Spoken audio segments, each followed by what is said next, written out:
wala tanaza'u fatafshalu fatadhhabu rihukum. Jangan kamu bertengkar, kekuatan kamu hilang. Orang-orang kafir itu tahu, pokoknya orang Islam itu kalau mereka bersatu gawat, kalau mereka itu berpecah habis. Maka ada kekuatan Islam yang sekarang diincar sama orang batil di Indonesia. Yang pertama kali pesantren. Karena pesantren ini telah berhasil menjaga agama ini 500 tahun di Indonesia ini. Maka bagaimana pesantren itu berpecah belah? Maka diangkatlah Gus Dur jadi presiden supaya kiai-kiai suka politik. Ketika kiai suka politik, ada ikut PD, ikut Demokrat, ikut ini, akhirnya kiai berantem. Ketika berantem berpecah, tak berentah. Akhirnya rakyat tidak mau ikut kiai lagi. Kamu ikut kiai langitan? Oh, itu bukan PKB, saya nggak mau. Ya sudah ikut Lirboyo. Lirboyo itu apa itu? Itu itu temannya Gus Dur, saya nggak senang. Ikut Kiai Goro, dia nggak berpartai, dia repot. Nanti orang semua suruh mundur dari politik. Kita nggak bagian apa-apa jadinya. Jangan ikut-ikutan. Goro itu bikin orang miskin. Ini gara-gara perpecahan umat tadi, akhirnya umat ini perpecahan pesantren, umat nggak mau ikut sama pesantren lagi.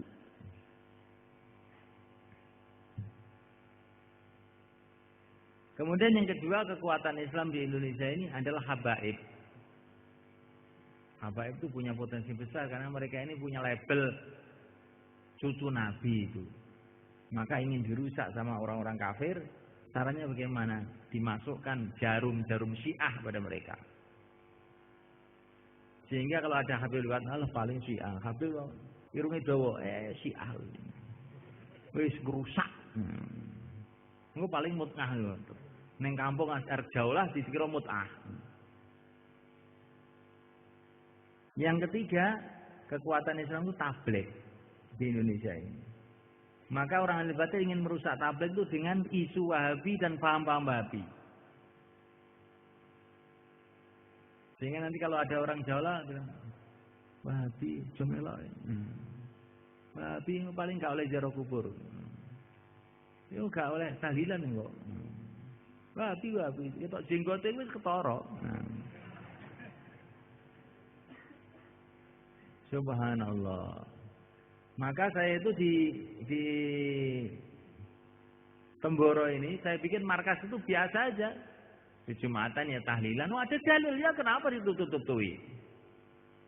Memang orang Hanafi itu tertibnya nggak boleh zikir jahri. Boleh, tapi sebetulnya Maulana Zakaria sudah menjelaskan. Maulana Zakaria sudah menjelaskan dalam fadilah zikir bahwa zikir jahri itu boleh, gitu. Tapi umumnya orang IPB itu pengzikir itu siri semua.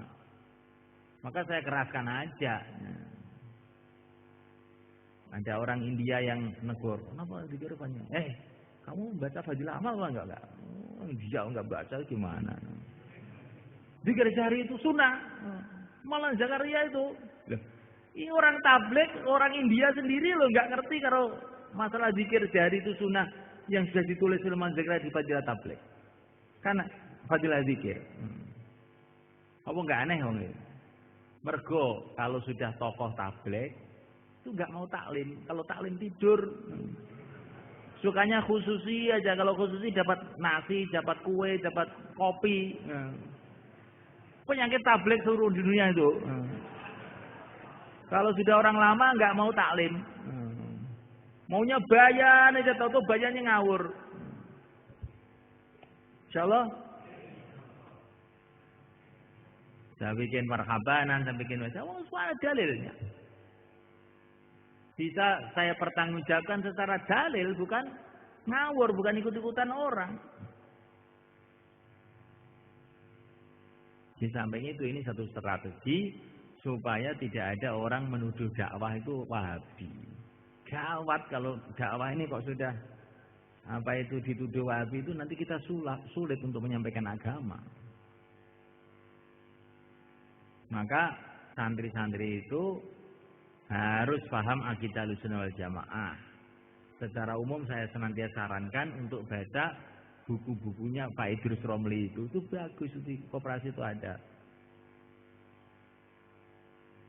Insyaallah cukup ya. Kemudian yang terakhir, ini kan saya belum menganggap kamu itu selesai, maksudnya saya tidak sampaikan, tapi ya nggak apa-apa. Jaga zikir-zikir yang sudah diijazahkan oleh guru-guru kita, yaitu Ayatul Kursi.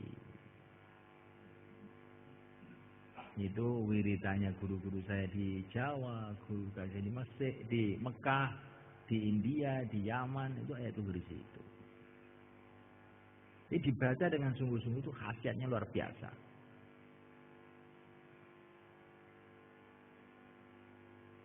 Nabiullah Khadir alaihissalam mengatakan dalam riwayatnya Abu Idris Al-Khawlani, kalau kamu habis sholat subuh baca amanah Rasul dan syahidallah, insya Allah kamu akan mati dalam Islam. Jadi ini Ayatul Kursi itu untuk menjaga dari santet, untuk menjaga dari jangan sampai kita ini sesat, mati kufur. Dan macam-macam. Termasuk ayat 5 itu. Ayat 5 itu kamu baca sungguh-sungguh itu. Fadilahnya ayat 5 itu, kalau kamu baca sungguh-sungguh istiqomah itu nanti Allah akan kasih kamu kekuatan memimpin orang. Kalau kamu ustadz ya bisa memimpin muridnya, kalau kamu kiai bisa memimpin pesantrennya, kalau kamu tuh orang dakwah bisa memimpin karkun-karkun.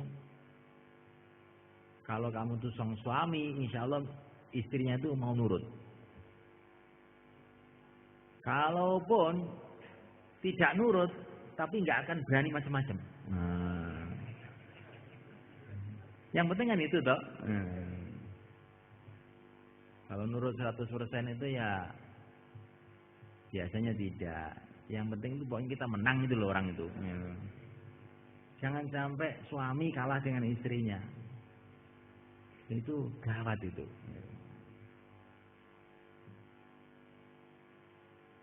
Apa tadi amalannya? Ayat 5. Tambahlah tudrikul absar wa tudrikul absar wa tudrikul khabir. Sehari semalam 313. Kalau kamu istiqomah itu di mana saja teman kamu banyak, rezeki kamu mudah. Itu katanya ayah saya itu. La tudrikul absar. Dan itu kalau ayah saya dulu itu suruh puasa dulu 40 hari mengamalkan itu. Setelah itu diamalkan biasa aja. Setelah tudrikul absar berapa? 313. Kemudian doa-doa yang lain yang saya baca waktu istighosa itu semua itu saya punya pengalaman-pengalaman yang banyak. Itu dalam kitab-kitabnya Thariqah Naqsyabandiyah itu kafaya ain shad kifayatuna hamim ain sin fahimayatuna, itu termasuk doa inti yang banyak menyelesaikan masalah. Itu kalau ada orang kampung, biasanya kalau dakwah ya, itu akan udah orang kampung itu apa itu nyemprot-nyemprot sana ini. Kamu bacain itu kafaya insut kifayatuna hamim ain sin fahimayatuna. Nanti kan terus lerep diam. Salah ya? Nggak usah pusing. Ini orang itu bisa dakwah sekarang malah bikin fitnah. Bacakan ini terus ini lama-lama kan. Tapi berapa hari, berapa bulan, berapa jam, itu rahasia Allah. Tapi itu pengalaman saya harus lerep, apa saja lerep.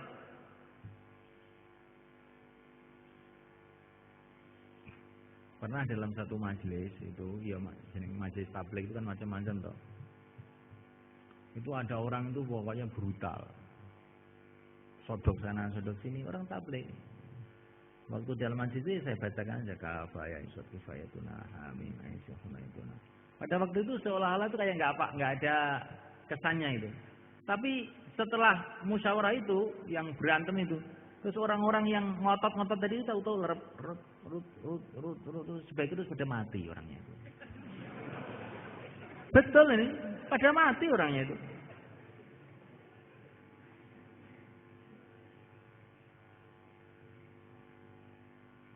Ini sholawat nariyah itu juga saya banyak punya pengalaman. Dulu di madrasah sana itu juga ada satu orang itu anaknya kiai lagi itu. Itu bikin masalah, bikin kisruh di madrasah. Waktu itu kan masih zaman sanawiyah aliyah negeri. Maka itu saya itu baca sholawat nariyah tiap malam itu. Padahal oleh ayah saya itu disuruh baca hizib nasr itu. Orang itu dipaketkan saja itu. Itu kalau ayah saya itu marah tuh gitu. Dipaketkan maksudnya benang kuburan itu. Tapi saya ini mau baca hizib nasr itu kayak nggak kuat. Ini anaknya kiai masa di hizib nasr, saya bilang gitu. Saya baca sholawat nariyah aja lah. Baca sholawat nariyah aja tiap malam itu. Dulu dengan Pak Nur Sampi Magetan itu. Tapi dia tidak saya kasih cerita. Sampai sekarang juga tidak saya ceritai sama dia. Kamu aja yang karena tamat daurah saya cerita. Lah satu malam satu mimpi. Perasaan saya itu Rasulullah itu datang ke Madrasah Selatan itu. Itu orang yang nakal itu dipegang sama Rasulullah. Ditali kakinya tangannya. Dipenggal kepalanya. Besoknya itu langsung stroke. Tidak lama mati. Ya. Jadi sholawat nariyah itu, makanya kompleknya saya kasih nama Nur Muhammad sampai sekarang itu yang dekat koperasi itu loh, Menghadap Timur itu Nur Muhammad. Itu gara-gara saya itu melihat mimpi Rasulullah itu menggal orang di situ itu. Oh, sholawat nariyah ini namanya nariyah. Apa saja dibakar habis itu. Tapi syaratnya itu memang orang itu kepepet. Biasanya kalau belum kepepet itu enggak itu. Urung kroso tenan. Ini saya kasih cerita seperti ini supaya kamu tuh tahu pengalaman perkiaian tuh tahu. Orang mau bikin pondok, perasaannya pondok itu bisa dibikin kayak bikin SD, SMP gitu. Bikin promosi sana, promosi sini. Oh, tidak begitu itu.